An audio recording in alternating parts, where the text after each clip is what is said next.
Hello everyone, I am Kuldeep Daryani and I love to help people become better in their personal and professional life, especially when it comes to the techno-legal profession related to the construction industry. Dear friends, you must have seen government tender notices in the newspapers for the construction of highways, buildings, roads, dams, airports, etc. Once these tenders are submitted by private agencies and accepted by the government, this takes shape of a contract which is a signed document between the parties. There are three components of a contract and those are time, conditions and cost. Let's first talk about time. For the construction of any asset or a project, there is an estimated time which is stated in the contract and also termed as the construction period. Time being the essence of the contract has bearing on project completion if the obligations are not fulfilled by either of the parties to the contract. The obligation of the employer or authority mainly focuses on providing encumbrance-free land or work fronts to the contractor. Also, government authority provides various clearances like environmental clearance, railways approval for general arrangement drawings, etc. Similarly, obligations of the contractor include securing various permissions and licenses like mining permissions, plant establishments, and financial arrangements, etc. These obligations are normally termed as conditions precedent in the contract. Since the time defined in the contract is meant for a particular scope of works, any changes in scope lead to the extension of time and therefore cost. Variations also. Base program is an important document that is required to be submitted by the contractor before the start of any construction. Planning and monitoring by the authority all are based on this program for measuring the performance of the contract. Let us move to the next part of the contract, which is cost. A scope of work is always well defined in the contract. This is normally in the form of a bill of quantities and summarized in the abstract. Depending on the type of contract, the scope of work is governed by the schedules to the contract which are linked to the specifications. So the contract contains accepted rates of all the items to be executed for the construction of the project, except when it is a lump sum contract. Total amount at the end of this abstract is termed as total project cost or contract price or bid project cost also, depending on type of the contract.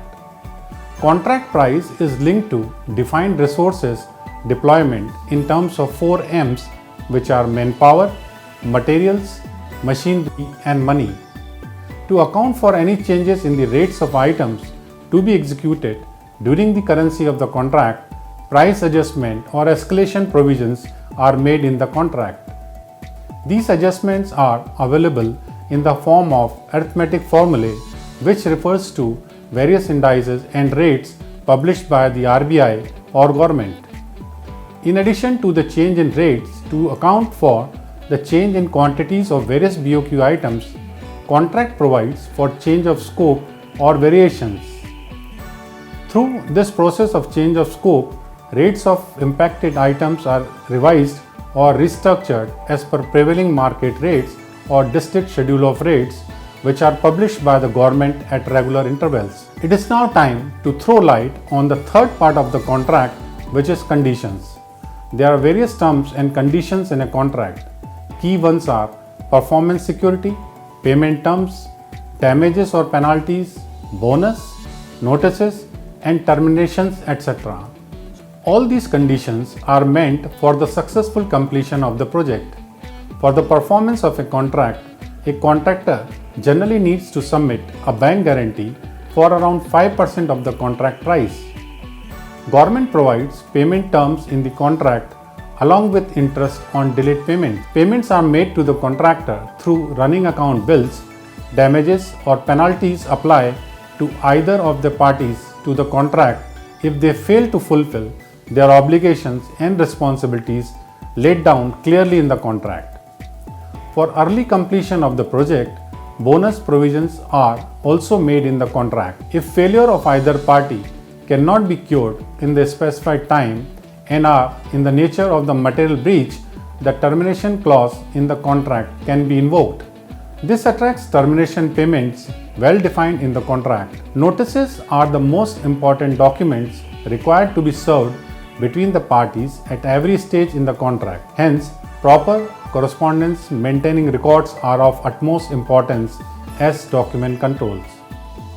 Dispute resolution is an important provision in the contract for the settlement of any difference arising between these parties. A contract being a legal forcible document attracts the Indian Contract Act 1872 when the terms of the contract are extended by default and that is applicable before these disputes are referred to court of law. In the following videos, we will elaborate more details on other aspects of contract administration. For more details, please visit our website Daryanis Engineers and Associates Private Limited.